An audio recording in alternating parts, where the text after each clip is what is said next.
Okay, today's topic is getting hard to handle people. Hard to handle people are the ones who won't engage with you. A lot of them have been trained not to engage with you. How are they trained? Well, they're trained at work. An irate customer comes in and they're trained how to deal with irate customers. And they use that on their family. It's to be stone-faced. I understand, sir. I understand. Would you like me to? And then the person goes and vents, and then you restate what they're venting about. We've all had this training. What's the problem with this training? It means that you're in a reactive mind. You're not really listening to what the consumer is telling you. You've already got it in your head that I deal with irate consumers all the time, and I pretty much know why they're calling, and they do have an issue. I can't fix the issue, so the best I can do is mirror back to them that I understand. But you don't understand. Because, if you're a salesperson and you've got an irate customer, you've had this issue before, it means that your company has got a real issue and they're refusing to deal with it. It's a product flaw. Well, if it's a retail store, it's time you stop selling that product. So, this is the whole issue. The whole issue is you're still doing the things that piss off customers. You know the customer is pissed off and you're still doing the things to piss them off. You're selling an inferior product and you're not fixing it. You're not pulling the product off the market.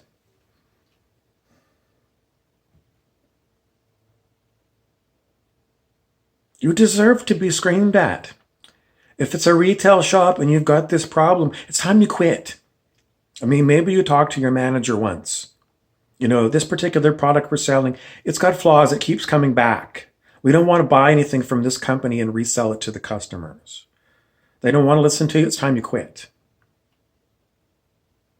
If you stay, it's your choice to get screamed at by irate customers. It's stupid. Well, I've been to about 10 different places in retail, and they all have this problem. I understand. I can't keep quitting because I did, and I keep coming to other retail shops, and they're all the same. I understand. You see, does it make you feel better? I do understand, because that's the way it is. We have got brain-dead people on this planet.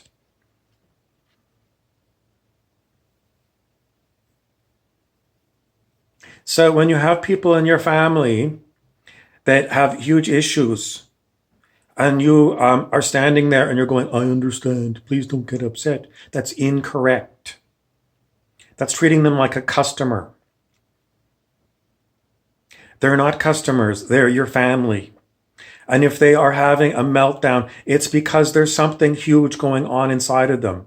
And your job as a member of their family is to not to go and find a psychiatrist for them. It's for you to be there for somebody in your family. Be there how? Well, if they're complaining that you're not listening, then maybe you need to sit down and say, how is it that I'm not listening? What have they been telling me? Why are they getting the feeling that I'm not paying attention to what they're talking about? And then maybe you might go back over. What have they sent me that's been so upsetting to them? And then you have to ask yourself, okay, they've been sending me a lot of stuff. So they're sending you a lot of stuff, and you go back and you look at it and you say, oh, gee, they've been sending me a lot of stuff. If they were my pen pal, and my pen pal sent me 10 mails, and I never sent them a mail back about anything that they sent me, there's something wrong with me because they're my pen pal. And when this happens in your own family, somebody in your family keeps bringing issues up to you, and you look back and say, I never even responded to say, I read this and this is what I think, or I read this, I don't understand, or I didn't have time to read it. You never bothered to, but I know that's something that's important to you. And I've got 10 other family members that are screaming at me right now. And I might not ever get to it. But you never even bothered to send that. And when, you see them in person and they bring it up, you change the subject. They've got a serious issue for them, and you change the subject. You walk away.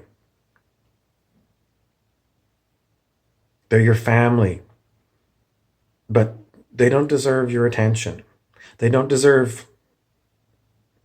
Why? It's because you got a big fucking problem. You have a fucking problem. It's not my problem. It's my family. No, it's not. It's your problem. You keep sloughing it off. They need to see a shrink. You're sloughing it off on someone else. It's a family problem. It's family energies. You need to deal with your family issues. And if you think that someone in your family belongs in the nut house, you belong in the nut house. Because it's your issue that you're refusing to deal with. Oh, it's always them that are talking. Yes, it's an aspect of you. Everyone here is a mirror for you. And if there's someone in your life that you refuse to look at and talk to, it means that you're hiding. You're hiding from yourself.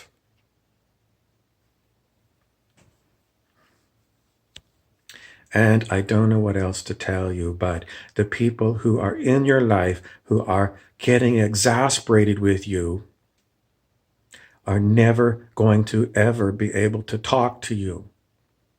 Because you've got wax in your ears, and you've got a face mask on, and you've got some kind of glasses on. They're welding glasses, so you can't see through them. You are completely inaccessible.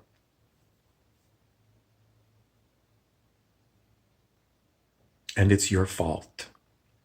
Because you put on the mask and the welding glasses. And you have got all this mail that's come in your inbox, and you don't bother. You don't bother even to give them a thumbs up, like, thanks for sending me something. You give them nothing back. You're a greedy motherfucker. You're a taker. You're a user. Take. You don't even block them. I mean, blocking would be, at least I'm getting a response back from you. Thank you. You're blocking me. It's something. No. 90% of the people don't block you. They see that you've sent something, and they're too fucking rude to send you something back. Ever. It's friends and family, acquaintances. You're a rude fucker. If you were at work, I would fire your ass because you have no social skills. These are social cues, They're social cues. It's a social planet. You've been practicing social distancing in every way possible for fucking decades. When are you going to stop being a stuck-up narcissistic prick? I don't like you talking to me that way. Why? Because I'm a narcissistic prick and I don't like feedback. I got a lot of people that are having meltdowns in my presence. Oh, really? I wonder why. Are you being a control freak? Are you controlling them? Are you ignoring them? I think so.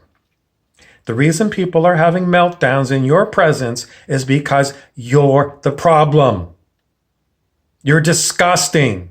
You're vile. How does it feel? It's just another irate customer. That's the whole issue. You're not looking at it. You're burying it. You're digging a big trench. And all of these things you keep throwing in the trench. And then you get the concrete guy to come and pour a huge slab of concrete over top of your trench full of stuff that you don't want to deal with. There's also other people that are insisting that other people don't want this. Other people don't want this. You're damn right they don't want this, because it's your shit that you won't deal with.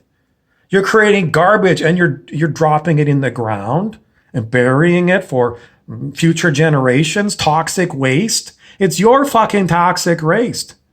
When are you going to deal with it?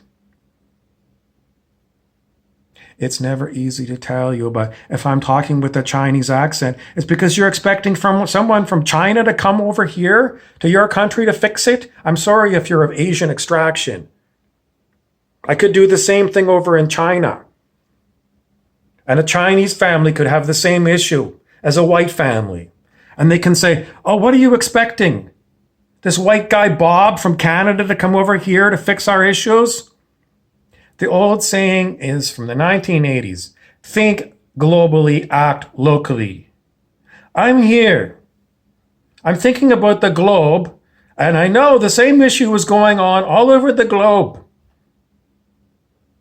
And in my local area, how am I dealing with it? I'm getting in people's faces, and they don't like it because they're pretty much used to no one complaining about them being toxic.